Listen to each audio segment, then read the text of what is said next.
بسم اللہ الرحمن الرحیم۔ سیدنا عمر فاروق رضی اللہ تعالی عنہ کا دور خلافت تھا۔ اسی دوران ایک شخص کا قتل ہوا جس کی لاش مقام خیران اور وداع کے درمیان پائی گئی۔ حضرت عمر کے پاس جب یہ مقدمہ پیش کیا گیا تو آپ نے فرمایا کہ دونوں مقامات کا اس لاش سے فاصلہ ماپا جائے اور جو جگہ اس لاش کے قریب ہو وہاں کے 50 معززین کو میرے پاس لایا جائے۔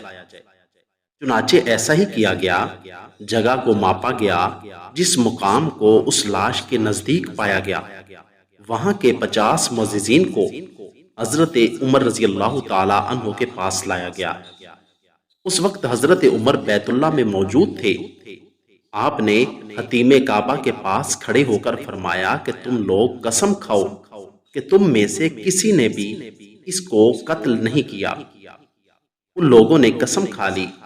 اس کے باوجود یہ فیصلہ کیا گیا کہ وہ اس قتل کی دیت ادا کریں گے۔ ان لوگوں نے حضرت عمر رضی اللہ تعالی عنہ سے کہا کہ کیا ہماری قسم کا کوئی اعتبار نہیں تھا کہ ہمارے مال کو محفوظ رکھا جاتا؟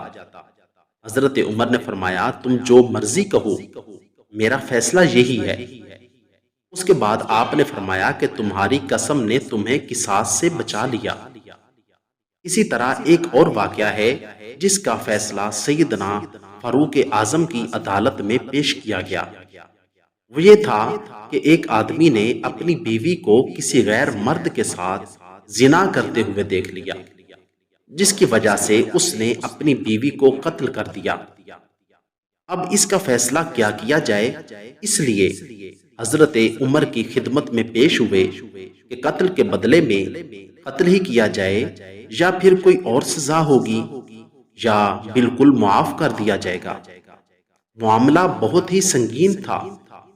سب کی نظریں حضرت عمر فاروق رضی اللہ تعالی عنہ پر تھیں کہ کیا فیصلہ ہوگا۔ اسی دوران قتل ہونے والی عورت کا بھائی بھی حضرت عمر کی عدالت میں پیش ہو گیا۔ اب اس کے بھائی کے بولنے کا انتظار ہو رہا تھا کہ یہ کیا کہتا ہے۔ تو اس لڑکی کے بھائی نے کہا یہ قتل غیرت کے نام پر ہوا ہے اور میں بھی غیرت کے نام پر قسم کھاتا ہوں کہ میں اس کے قتل کا نہ تو قصاص لوں گا اور نہ ہی اس کی دیت لوں گا، اور یہ میری طرف سے قاتل کے لیے صدقہ ہے۔ عورت کے بھائی کی بات سن کر حضرت عمر فاروق رضی اللہ تعالی عنہ نے اپنا فیصلہ سنایا کہ تم نے تو اپنی طرف سے معاف کر دیا ہے، قصاص اور دیت سے انکار کر دیا ہے، لہٰذا اس کی دیت معاف نہیں ہوگی بلکہ اس کی دیت آپ کے علاوہ باقی ورثاء میں تقسیم کی جائے گی۔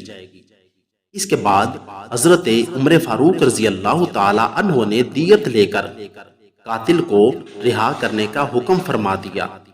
یہ تھے حضرت عمر جن کے فیصلوں کو آج کافر بھی سراہتے ہیں، اور حضور کے دور میں حضرت عمر کے فیصلوں کو اللہ تعالیٰ نے قرآن بنا دیا۔ اللہ تعالیٰ ہمیں صحابہ کرام کے ساتھ سچا عشق اور محبت عطا فرمائے اور ان کے نقش قدم پر چلنے کی توفیق عطا فرمائے۔ آمین ثم آمین۔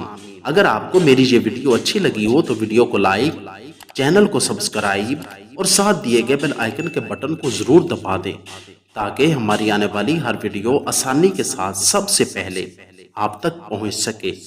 شکریہ، والسلام۔